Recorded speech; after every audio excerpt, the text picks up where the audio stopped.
Hey everyone, Amanda here. Today we're going to be doing a basic full body workout in the weight room. Today I'm going to start with a standing rope row. Now this move is going to strengthen the back and the back of the shoulders. I'm going to start out with the cable with the rope setting, and I'm going to lower it down to right around rib cage height. To adjust the height of the cable, pull the pin out, slide it down, hook it in, make sure that the pin is in place, and now we have the rope set right around rib cage height. From here, I'm going to adjust the weight on the weight stack. Now for this move, I would recommend starting somewhere between 17.5 and 27.5, depending on your strength level. So I've set it to 22.5 right in the middle, and I'm going to start with my palms around the rope, take a big step back, and from here I'm going to stagger my stance. This is going to provide me better stability throughout the lift. Lift the chest, set the shoulders back, and engage the core by pulling the abdominals in. From here I'm going to exhale and pull in, bring the rope next to the rib cage, squeezing through the upper back and shoulders, and release. Exhale, pull, inhale, and release. Now with this move, we want to make sure that the back is doing the pulling, so the core and the head should stay stable, squeezing through the mid-back and the shoulders. Exhale, pull.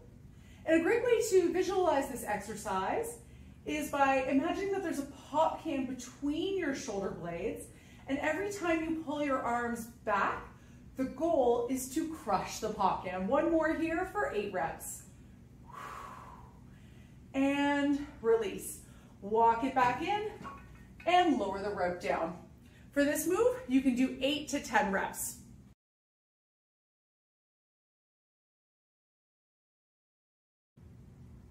Our next exercise is a stationary lunge. For this move, I'm going to be using a yellow equalizer for balance. For this move, we're going to stand next to the equalizer, taking a big step forward.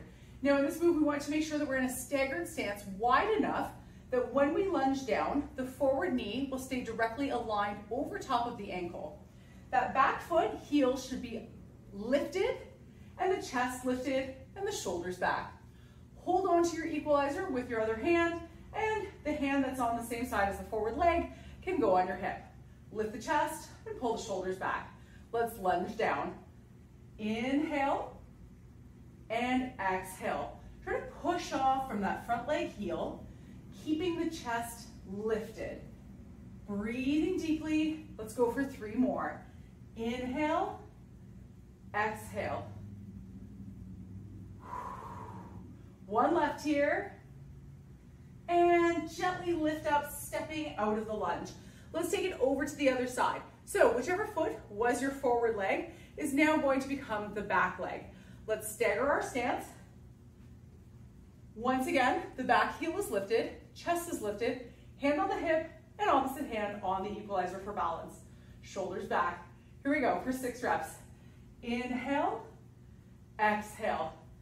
As you lower down, focus on keeping the core engaged with the belly button pulled in. Strong posture throughout the lunge. Inhale, exhale. 1 more. Inhale, exhale, and gently step out of it.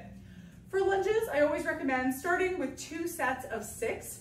When you're doing a body weight move, starting with lower reps will allow you to increase your reps as your legs get stronger week by week.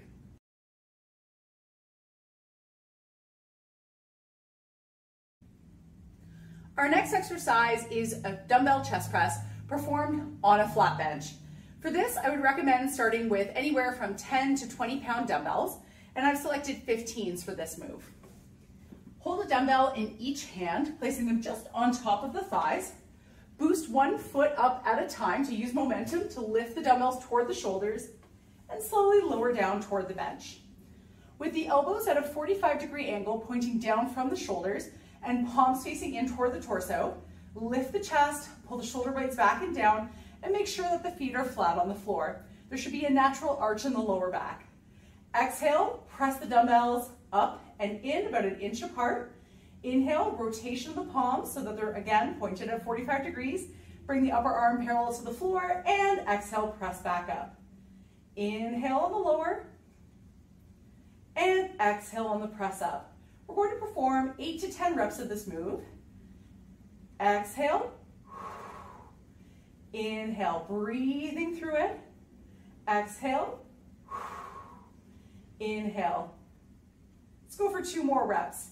If you find that your shoulders are a little wobbly, it may take a few weeks, about 3 to 4 weeks, before that wobbliness works itself out and the neurons recognize the neuromuscular pathway in this regular movement pattern. Lower it down, bring the dumbbells in toward the chest, slowly lift back up to a seated position before lowering your dumbbells down toward the floor.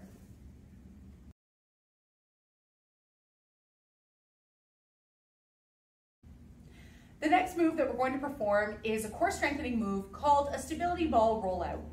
From here, I'm using the purple kneeling pad to support my knees, as well as a medium-sized stability ball.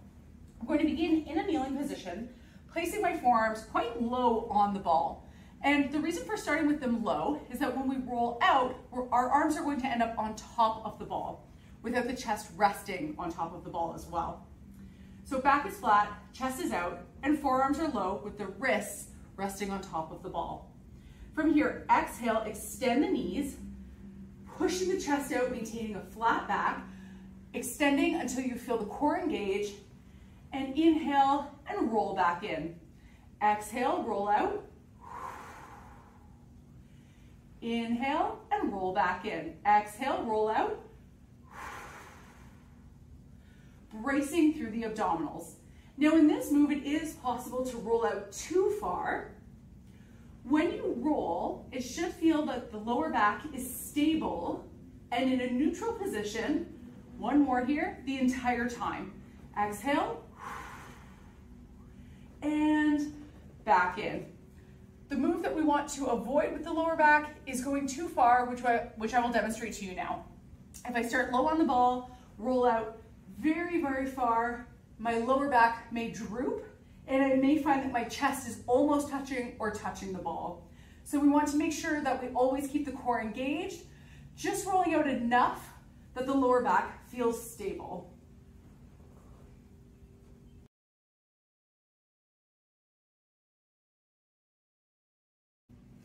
Our next exercise is once again going to use the cable with the rope attachment for a cable triceps press down. For this move, I'm going to place the cable all the way to the top, pull the pin out, slide the machine up, and make sure that the pin is secure before performing the exercise. In this move, I would recommend starting with weight somewhere between 12.5 and 22.5. So for this move, I'm going to start at 17.5, right in the middle. And a common mistake with this exercise is that people tend to step away too far from the cable, which is common with most cable exercises. However, in this move, we want to make sure that we're nice and close to ensure that the chest can stay lifted and our shoulders are not slumping or folding forward. To make sure that you're close enough, extend your fingertips, keep your elbow in at your side, and your fingertips should just touch the silver part of the machine. From here, step in nice and close. We've got our hands wrapped around the rope, starting with the elbows in and the forearm parallel to the floor. Lift the chest, tuck the chin back, soft knee bend. From here, exhale, press down and out, squeezing through the triceps, and bring the upper arm back up to parallel to the floor. Exhale, press down and out. Inhale and back up. Let's perform 8 to 10 reps. Exhale, press out. Inhale, release. Exhale, press out. Inhale, release. 4 more. 4. Stand tall. 3. Keep those elbows in nice and tight to the torso. 2. 1 more here. 1 more. 1. And slowly release the cable, bring it back up, and step away from the machine.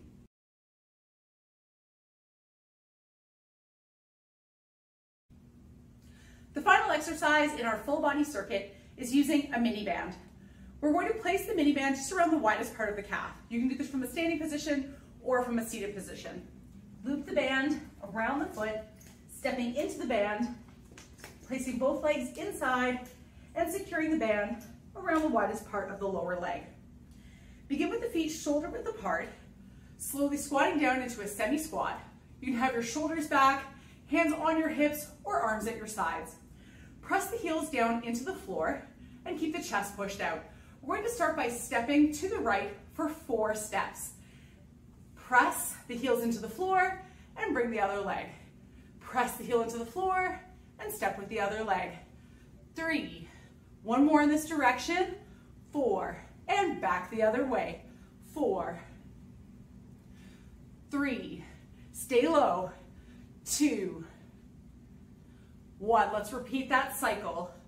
1, pressing the heels into the floor, and make sure that that secondary leg is not being dragged along. You're actively stepping, pressing the heel into the floor, keeping tension on the glutes. 2, and 1.